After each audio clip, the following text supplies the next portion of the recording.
Je suis avec mesdames Joanne Delisle et Lise Dicker ce matin du comité des usagers d'Amos. Bon matin. Bon Bon matin. matin.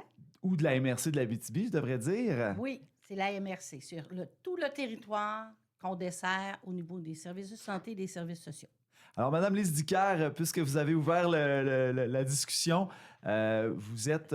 quel rôle vous occupez dans le comité des usagers? Moi, je suis la présidente du comité des usagers. Puis ce qu'on doit savoir, c'est qu'un comité d'usagers s'est formé de toute personne qui a de l'intérêt pour les droits des usagers, c'est-à-dire les droits, on en a plusieurs, là, mais c'est toute personne de la MRC peut faire partie d'un comité des usagers si ça lui tient à cœur pour faire avancer certains dossiers ou certaines choses qu'on travaille régulièrement. On a un comité de 9 personnes actives quand même, fait que c'est un bon comité et on a l'œil sur un ensemble de secteurs, de services, si vous voulez.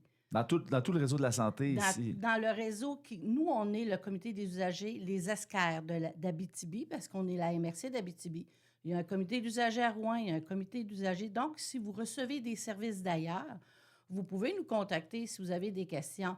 Mais parfois, on va faire affaire avec nos collègues des autres MRC. Maintenant, Joanne Delisle, bon matin. Bon matin. Votre rôle au sein du comité? Moi, dans le fond, je suis la coordonnatrice du comité des usagers, les Oscars d'Abitibi, et le comité de résidents du CHSLD d'Amos. Donc, on m'appelle la personne ressource. Oui. C'est ça. C'est vous, là, la première intervenante qu'on rejoint au bout du fil. Oui, souvent. Parce qu'il faut mentionner que le comité des usagers, c'est tout composé de membres bénévoles. Tu sais, oui, c'est obligatoire par la loi. Cependant, ce sont des bénévoles. Fait que moi, j'accompagne ces bénévoles-là afin qu'ils puissent faire leur bon travail. Puis moi, mon rôle est surtout d'accompagner. C'est un usager qui va appeler, bien, je vais l'accompagner. Je vais l'accompagner, donner de l'information. Parfois, c'est seulement de l'information. Parfois, il veut dénoncer une situation X ou même porter plainte. Puis l'insatisfaction veut pas... C'est pas négatif. Puis porter une plainte, c'est pas négatif. Hein? C'est tout le temps dans l'objectif d'améliorer le service. Bien là, vous en parlez. Qu'est-ce qui se passe? Admettons, là, vous êtes rentré dans l'utilité, là, vraiment à quoi ça sert le comité des usagers. Donc, on peut donner une illustration peut-être d'un service qui aurait pu être défaillant, là, puis qu'on voudrait soit poser des questions, est-ce que c'est normal, ou être accompagné dans cette démarche-là. Comment ça fonctionne? On peut avoir des exemples. Exemple, nous, quand on parle d'usagers, c'est certain qu'on va parler des services ambulatoires. C'est vrai qu'on va parler des points de service des CLSC, Barrault, Amos. On va parler de l'urgence. On va parler de l'hôpital elle-même, le milieu hospitalier. Ça peut être aussi banal, puis les gens, ils trouvent ça banal, mais ça ne l'est pas tant que ça, dans le fond. Les salles de toilette adaptées pour une chaise roulante. Essayez de rentrer dans une salle de toilette. Il y a plusieurs salles de toilette à l'hôpital, malheureusement, qui ne sont peut-être pas adaptées pour les chaises roulantes. Il y en a qui le sont et elles sont identifiées. Mais une personne plus âgée, c'est une autre personne âgée qui l'accompagne, ça peut être problématique. Fait que nous, quand les gens nous appellent pour dire ça, ben, on va aller vérifier. Parce qu'on peut se promener sur les étages, on a l'autorisation, puis on a une très bonne collaboration. Oui, vous collaborez avec la direction. Beaucoup. Par une chance qu'on a ça, parce qu'on va à l'hôpital, on va vérifier des choses comme ça. Puis on va tous y aller à l'hôpital. Puis pour nous, ça semble banal, hein, une chaise roulante, mais on n'a pas besoin. Mais les gens qui sont en chaise roulante, pour eux, c'est important.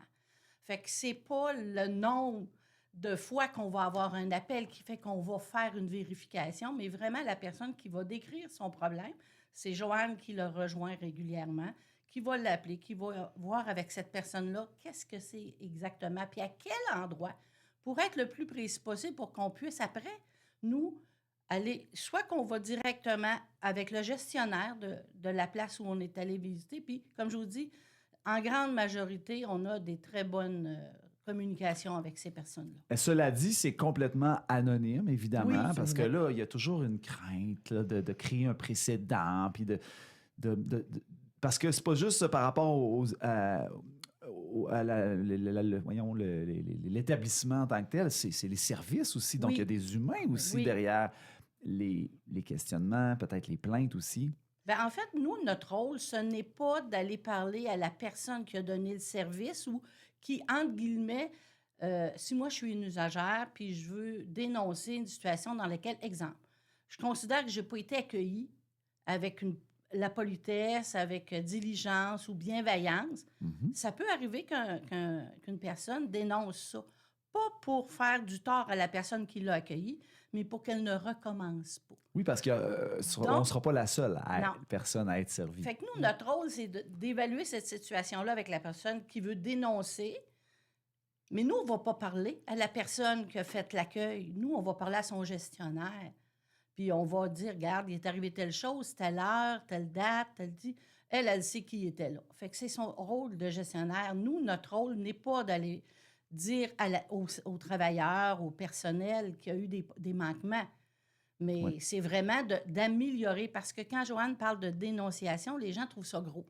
En fait, ce qu'on veut, nous, c'est que les gens dénoncent et non qu'ils portent plainte. Parce qu'une plainte, ça peut aller loin.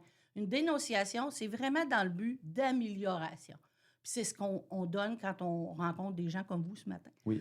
Des fois, on va rencontrer, j'étais à la station 55, puis c'est ce que j'expliquais aux gens. Il faut voir ça du côté positif. Puis ta situation peut permettre à quelqu'un d'autre de ne pas subir le même. Voilà. Donc, même des fois, problème. on va vouloir laisser aller quelque chose qui cloche en se disant, bah, c'est peut-être juste la journée, il y a peut-être eu quelque chose dans. Absolument. Pas pris son café. Oui, ça Et peut. alors que peut-être que c'est récurrent là, comme Oui, attitude. puis, tu sais, je pense que c'est important ce que Lise mentionne aussi. C'est important, vous l'avez mentionné aussi, Bruno, que je reçois l'appel ou que la présidente reçoit l'appel, c'est confidentiel. Toujours confidentiel, on n'écrit pas ça à nulle part, mais on va accompagner la personne puis on va la diriger. On a le CAPAT, le Centre d'accompagnement des plaintes, qu'eux aussi accompagnent très bien. Parce que nous, le comité d'usagers, on a une certaine limite aussi dans notre mandat. Donc, on a. Puis sinon, on va directement au bureau de la commissaire. On a aussi un bon contact là. Ces deux instances-là ont une belle ouverture avec nous aussi. Donc, on n'a pas de jugement parce que ce que toi, tu as vécu, une situation X, peut-être moi, ça ne m'aurait pas dérangé, mais toi, ça t'a dérangé. Donc, il n'y a pas de jugement. Puis toutes les insatisfactions. Ou les questionnements. Ou les questionnements. Puis parfois, c'est seulement, je ne sais pas, moi. J'appelle là, puis j'appelle pas. Fait qu'on va faire beaucoup de démarches pour essayer de donner l'information. Puis on ne fera pas appeler la personne à 5-6 places. Je vais faire les démarches, puis je vais rappeler la personne par la suite. Là. Absolument. Et c'est un système qui est géré et qui est nourri par plusieurs personnes, dont, entre autres, les usagers. Oui, mais c'est les usagers, le cœur. Nous, là, on est là pour écouter, pour représenter l'usager dans ce que lui, il trouve qui a été problématique, mais l'accompagner aussi pour que ça aille bien. Nous, notre rôle, c'est vraiment d'être les yeux et les oreilles des usagers sur l'ensemble du territoire.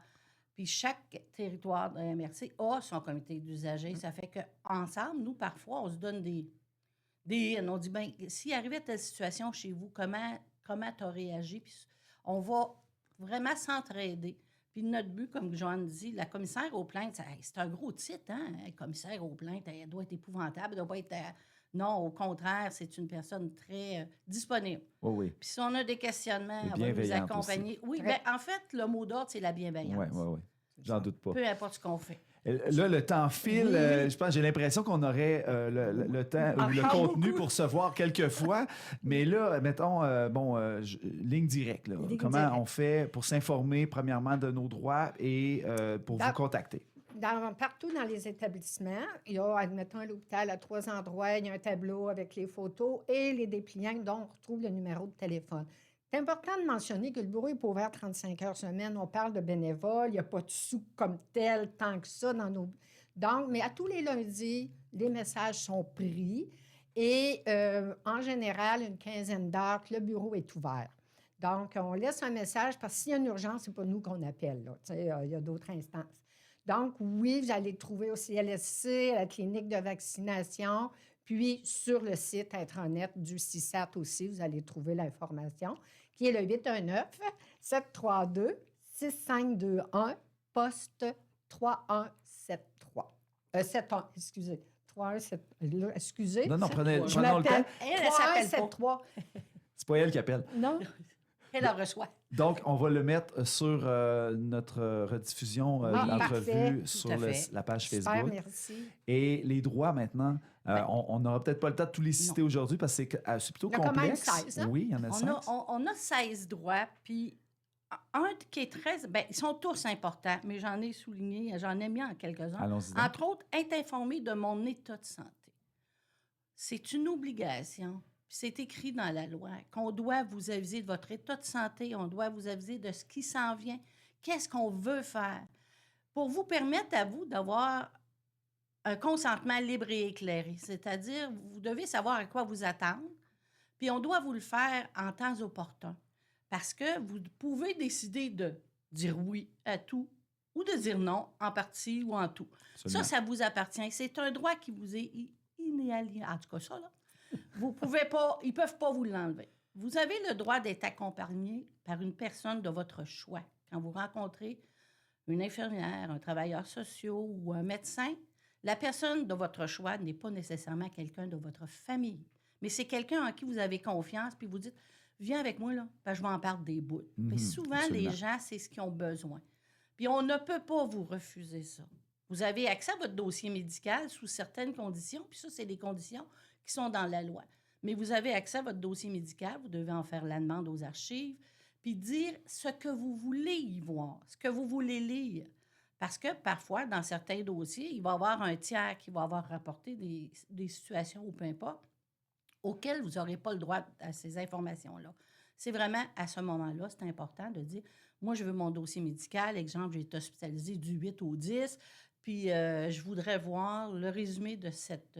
Ah, OK, vous faites la demande, c'est une archiviste. C'est la seule personne qui peut vous donner accès à votre dossier, c'est l'archiviste. Fait qu'entre autres, Oui, ben, vous avez le droit de porter plainte. On Oui. en a parlé tout à l'heure. Ça, c'est bien important. C'est pas parce qu'on reçoit un service d'un professionnel ou d'un médecin qu'on ne peut pas questionner ce service-là. C'est sûr qu'on ne peut pas questionner si tu es une bonne infirmière, si tu es un bon médecin. On n'a pas les compétences, on n'est pas infirmier ou médecin, mais on peut tout au moins questionner puis avoir des bonnes réponses.